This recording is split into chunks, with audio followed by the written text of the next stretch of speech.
blancas, las de los checos, y de colores la de los eslovacos, llevando estos últimos a modo de lanza largos mangos con una hacha en el extremo. Al atardecer comenzó a hacer frío y el ocaso pareció sumir en oscura bruma la lobreguez de los árboles, robles, pinos y hayas, aunque en los valles que se veían profundos entre los espolones de los montes, mientras subíamos al desfiladero, los oscuros abetos se alzaban sobre un fondo de nieve recién caída.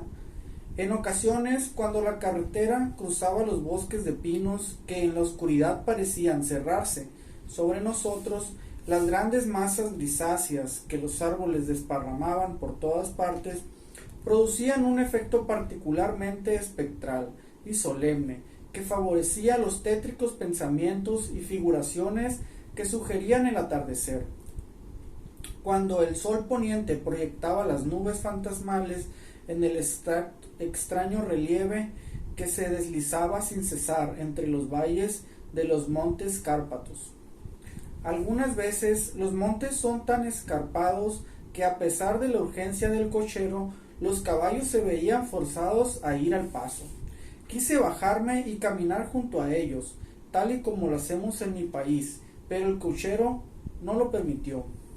No, dijo, no se puede ir caminando por aquí, los perros son muy feroces, y agregó, lo que evidentemente quería ser una siniestra broma, pues se volvió para ganarse la sonrisa aprobatoria de los demás. Ya tendrá usted suficiente antes de acostarse esta noche.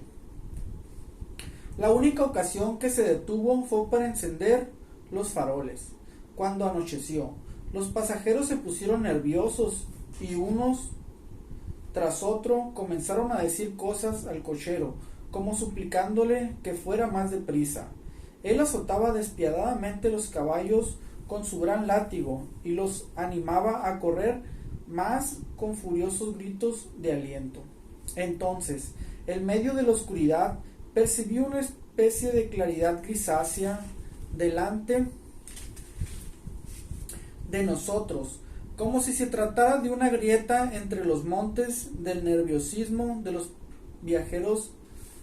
El nerviosismo de los viajeros aumentó. La alocada diligencia se encimbraba sobre las enormes ballestas de cuero y se sostenían como un barco sacudido por un mar tormentoso. Tuve que sostenerme. El camino se hizo más plano y pareció que volábamos. Después las montañas se fueron acercando a uno y a otro lado, reduciendo amenazadoras a nosotros. Estábamos entrando en el desfiladero del Borgo. Algunos pasajeros me ofrecieron regalos, insistiendo en que los aceptara con una pasión que no admitía negativas. Era de los más diversos y extraños, aunque cada uno me los obsequiaba con sencilla buena fe, con una palabra amable y una bendición. Y esa rara mezcla de gestos temerosos que ya había visto en el hotel de Bistris, la señal de la cruz y la protección contra el mal de ojo. Luego, mientras avanzábamos, el cochero se inclinó hacia adelante y los pasajeros, asomándose por uno y otro lado del coche, escudriñaron ansiosamente la oscuridad.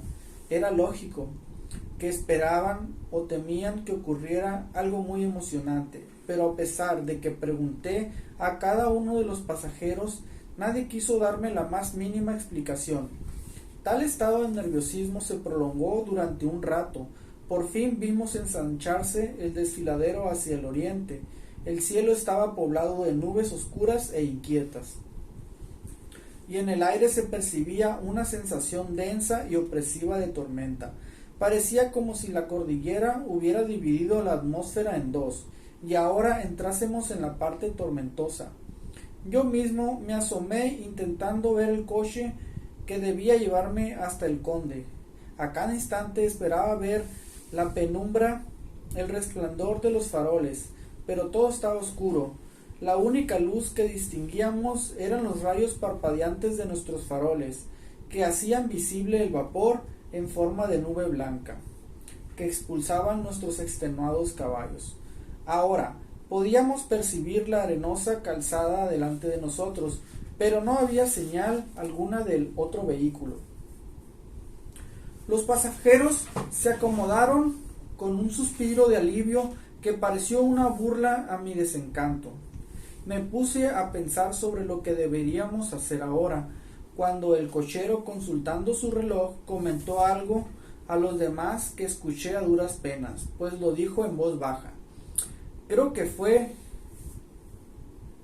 1 hora de adelanto. Después, volviéndose a mí, agregó en un alemán peor que el mío. No hay ningún carruaje, no lo esperan, Herr, así que tendrá que venirse a Bucovina y regresar mañana o pasado, mejor pasado. Mientras hablaba, los caballos comenzaron a relinchar y corcovear alocadamente, de manera que el cochero tuvo que sujetarlos. Enseguida, mientras los campesinos proferían exclamaciones a coro y se empecinaban, nos alcanzó una caleza de 4 caballos y se colocó junto a la diligencia. Con el resplandor de nuestros faroles observé que los caballos eran unos animales magníficos, negros como el carbón. Los guiaba un hombre alto, con una larga barba color castaño, y un gran sombrero negro que le cubría la cara. Solo pude ver el destello de un par de ojos muy brillantes y rojos. Al momento de volverse hacia nosotros, le dijo al cochero: «Esta noche pasa antes de la hora, amigo». El cochero tartamudeó. El Herr inglés tenía prisa. A lo que el desconocido respondió: «Por eso creo que usted lo lleva a Bucovina. No puede engañarme, amigo, sé demasiado, y mis caballos son veloces». Sonrió al hablar, y nuestros faroles iluminaron una cara dura, de labios muy rojos y dientes afilados y blancos como el marfil. Uno de los pasajeros murmuró a otro el verso de Leonor de Burger: Den die Tonden reitien schnell, porque los muertos viajan veloces. El desconocido escuchó evidentemente el comentario, porque levantó los ojos con una sonrisa resplandeciente. El pasajero desvió la mirada al mismo tiempo que se persinaba con los dedos. «Deme el equipaje del Herr», dijo el hombre de la caleza. Le alargaron mis bolsas de viaje con asombrosa rapidez y él las acomodó en su carruaje. Después bajé de la diligencia. La caleza se había situado muy cerca de la portezuela y el desconocido me ayudó, tomándome del brazo con mano de acero. Debía poseer una fuerza prodigiosa.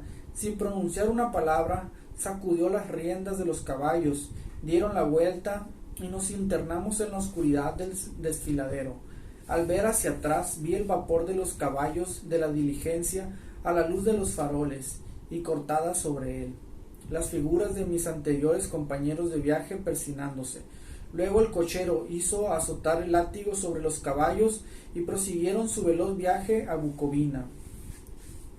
Cuando los vi desaparecer en la oscuridad, sentí un raro escalofrío y me invadió una sensación de soledad, pero el conductor me puso una capa sobre los hombros y una manta sobre las rodillas y me dijo en excelente alemán: «La noche es fría, mein Herr, y mi amo el conde me ordenó que cuidase de usted.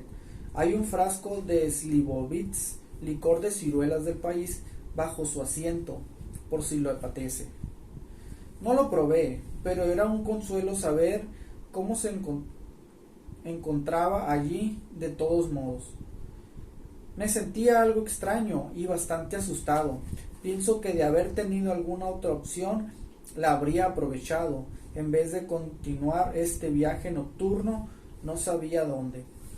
El coche corría a toda velocidad, después dio una vuelta completa y se desvió por un camino angosto. Parecía que pasábamos una y otra vez los mismos lugares, de manera que tomé de referencia de algunos salientes y comprobé que sí era. Me había gustado preguntarle al cochero qué era lo que significaba todo eso, pero no me atreví, porque pensaba que de cualquier modo habría valido poco mis protestas si él había decidido demorarse. No obstante, más tarde tuve curiosidad por saber cuánto tiempo había pasado. Encendí un cerillo y miré mi reloj al resplandor de las llamas. Faltan unos minutos para las 12. Esto me causó una especie de sobresalto, pues las últimas experiencias me habían tomado particularmente sensible respecto a la superstición general sobre esa hora. Esperé con una ansiosa sensación de incertidumbre. En ese momento, en una lejana granja comenzó a aullar un perro. Era un lamento angustioso, largo como de miedo. A este se le sumó otro perro, después otro y otro, hasta que arrastrados por el viento que soplaba ahora suavemente por el desfiladero, se escuchó un coro de aullidos que parecían venir de toda la región, según excitaba la imaginación en la oscuridad de la noche. Al primer aullido los caballos se encabritaron y el cochero les habló suavemente y se calmaron, pero temblaban y sudaban como después de una desbocada carrera. Después, a lo lejos y procedentes de las montañas de ambos lados, se escucharon unos aullidos más fuertes, los de los lobos, que nos impresionaron a los caballos y a mí por igual, pues tuve ganas de saltar de la caleza y echar a correr, mientras que ellos se encabritaron de nuevo y corvearon furiosamente, de modo que el conductor tuvo que usar todas sus fuerzas para evitar que desbocaran. Sin embargo, unos minutos más tarde mis oídos se habían acostumbrado a los aullidos y los caballos se habían serenado, de manera que el cochero pudo bajar y acercarse a ellos.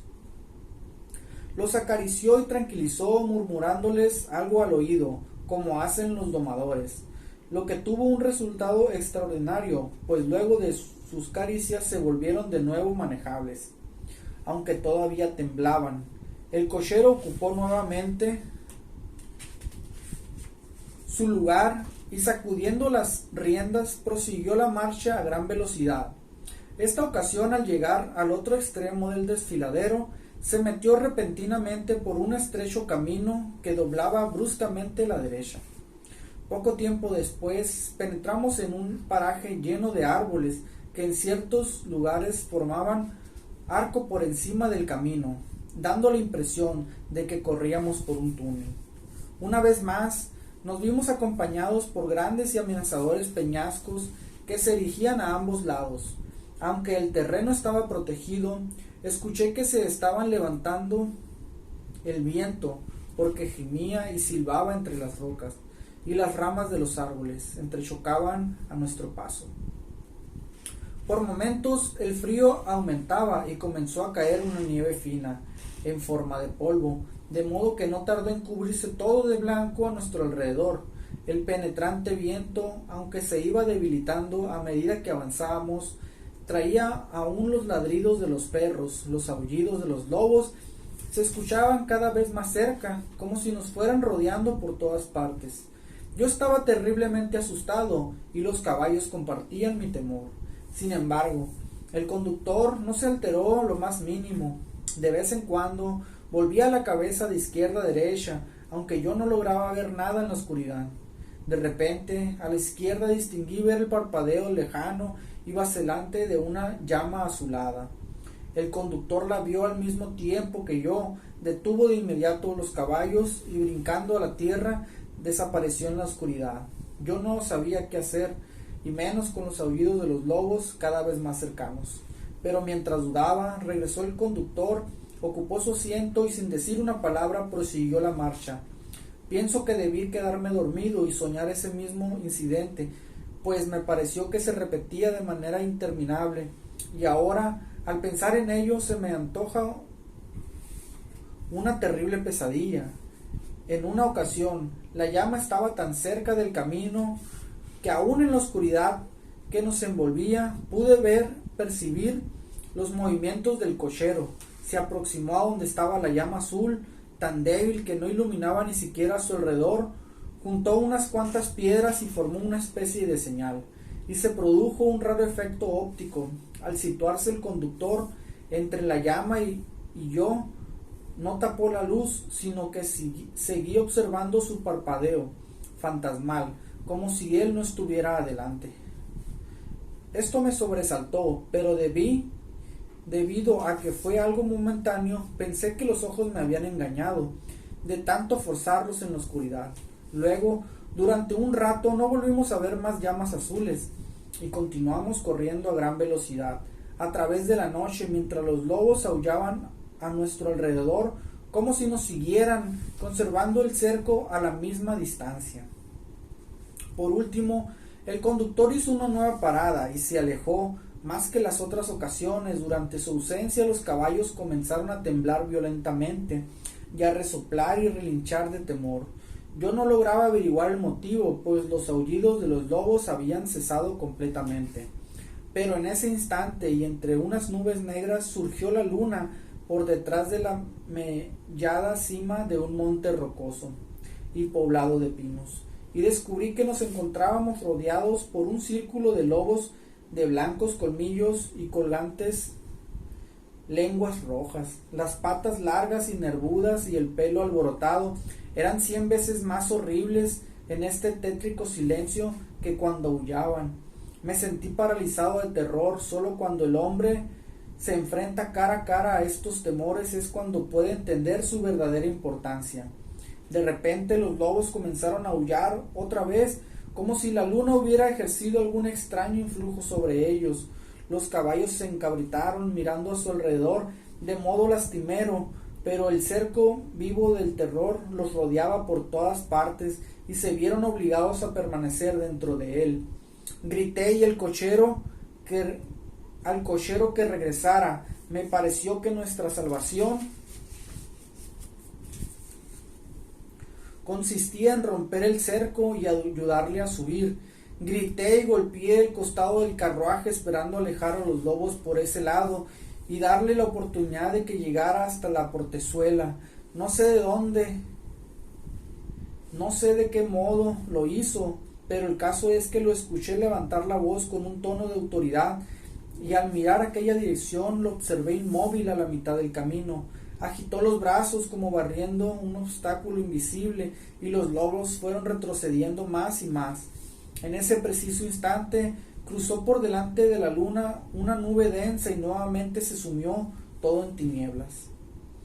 Cuando logré distinguir las cosas de nuevo, el cochero estaba subiendo a la caleza y los lobos habían desaparecido. Todo esto era tan extraño y misterioso que me sentí asustado y no me atrevía a hablar ni a moverme. El tiempo me parecía interminable mientras marchábamos, ahora casi completamente oscuras, pues las inquietas nubes habían ocultado la luna.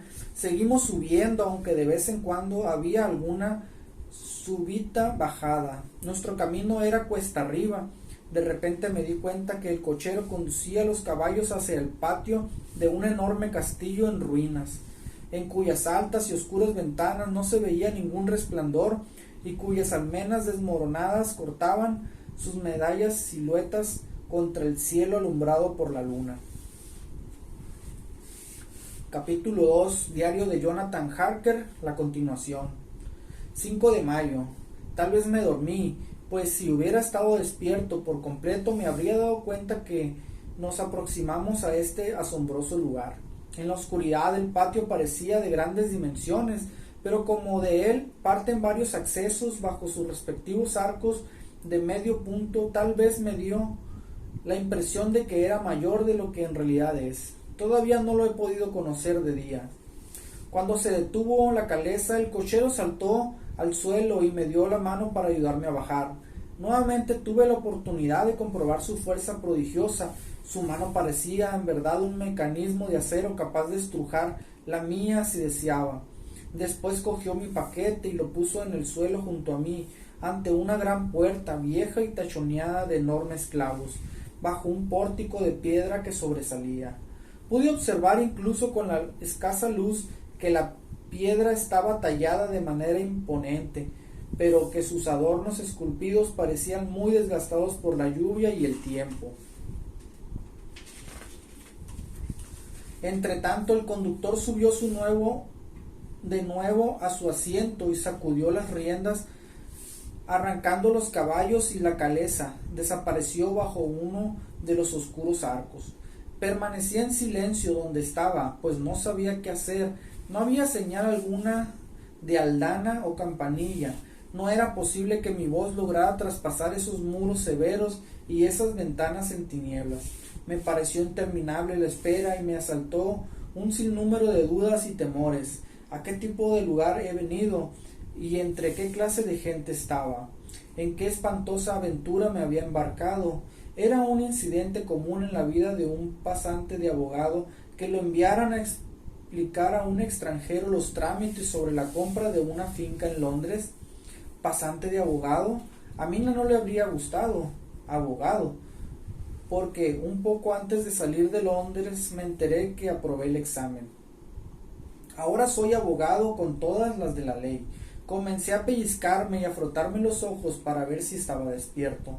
Todo esto me parecía terrible y deseaba despertar de repente y encontrarme en casa, con la claridad del día filtrándose por las ventanas, como me sucedía en ocasiones después de un día de excesivo trabajo. Pero mi carne respondió a la prueba del pellizco y mis ojos no se equivocaban. Estaba realmente despierto en los Cárpatos. Ahora todo lo que podía hacer era tener paciencia y guardar a que amaneciera. Cuando justo llegué a esta conclusión, escuché al otro lado unos pasos pesados que se acercaban a la puerta, y a través de sus grietas distinguí el resplandor de una luz que se aproximaba igualmente. Después sonó un ruido de cadenas y gruesos cerrojos al ser descorridos. Giró la llave y con el rechinante sonido que produce un prolongado desuso, la puerta se abrió. Dentro se encontraba un hombre alto y viejo, de cara afeitada, aunque con un gran bigote blanco y vestido de color negro de pies a cabeza.